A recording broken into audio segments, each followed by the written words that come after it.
በመንፈሳዊ በረከቱ ሁሉ ያክብረን።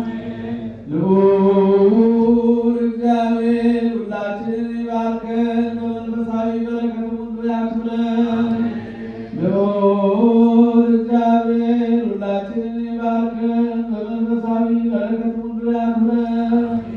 ልዑል እግዚአብሔር ሁላችንን ይባርከን፣ በመንፈሳዊ በረከቱ ሁሉ ያክብረን። ወደ ቅድስት ቤተ ክርስቲያን መግባታችንን ዘወትር በመፍራትና በመጠንቀቅ ከሚያገለግሉት ከቅዱሳን መላእክት ጋር በአንድነት ያሉ በይቅርና በይሳት ሁሉ ከሚያመሰግኑ ከቅዱሳን መላእክት ጋር በአንድነት ያሉ ዛሬም ዘወትርም ለዘላለሙ አምላካችንና መድኃኒታችን ሰውን የምትወድ እግዚአብሔር ቅዱሳን የሆኑ ደቀ መዛሙርትንና አገልጋዮችን ንጹሐን ሐዋርያትን ወደ ዓለም ሁሉ ዳርቻ የሰደድካቸው አንተ የመንግሥትን ወንጌል ይሰብኩና ያስተምሩ ዘንድ በሕዝቡ ውስጥ ያለውን ደዌውን ሁሉ በሽታውን ሁሉ ያድኑ ዘንድ ከዓለም አስቀድሞ የነበረውን የተሰወረ ምስጢርን ያስተምሩ ዘንድ አሁንም ጌታችን አምላካችን ሆይ ብርሃንና ጽድቅን ላክልን። የሐሳባችንና የልቡናችንን ዓይኖች አብራልን።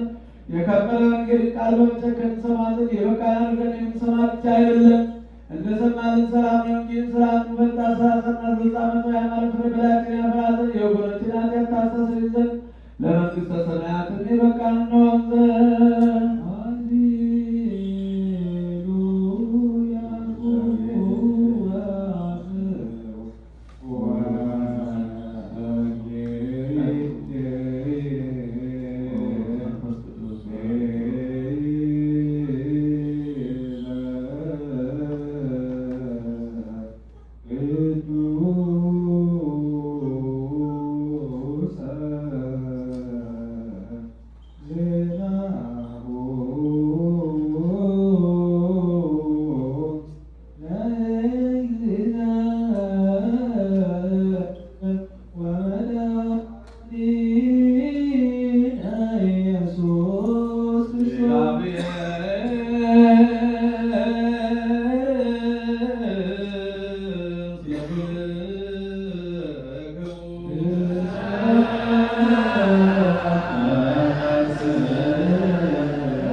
Oh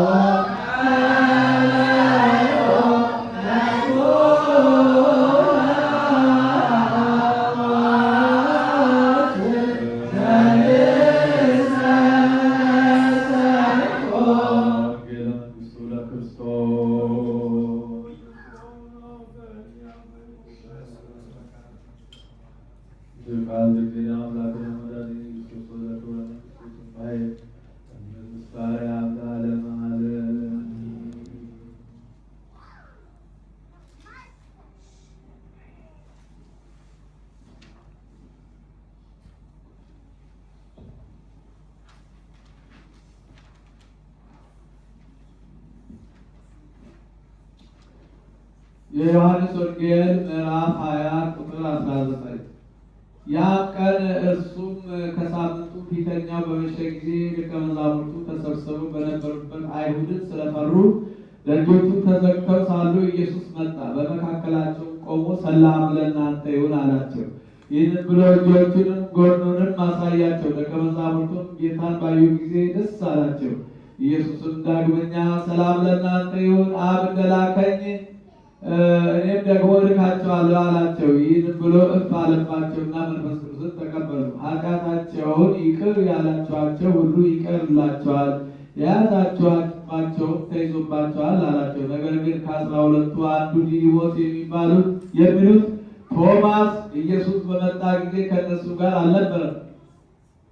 ሌሎችም ደቀ መዛሙርት ጌታን አይተነዋል አሉት። እሱ ግን የችንካሩ ምልክት በእጆቹ ካላየሁ፣ ጣቴንም በችንካሩ ምልክት ካላገባ፣ እጄንም በጎኑ ካላገባ አላምንም አላቸው። ከ8 ቀንም በኋላ ደቀ መዛሙርቱ ደግሞ በውስጥ ነበሩ፣ ቶማስም ከእነርሱ ጋር ነበረ።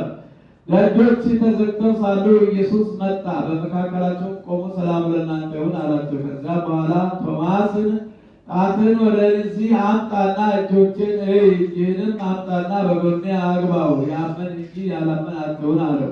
ቶማስም ጌታዬ አምላኬም ብሎ መለሰለት። ኢየሱስም ስላየኸኝ አምነሃል፣ ሳያዩ የሚያምኑ ብፁዓን ናቸው አለው። ኢየሱስም በዚህ መጽሐፍ ያልተጻፈ ሌላ ብዙ ምልክት በደቀ መዛሙርቱ ፊት አደረገ። ነገር ግን ኢየሱስ እርሱ ክርስቶስ የእግዚአብሔር ልጅ እንደሆነ ታምኑ ዘንድ አምናችሁ በስሙ ሕይወት ይሆንላችሁ ዘንድ ይህ ተጽፏል። በወልድ ያመነ የዘላለም ሕይወት አለው።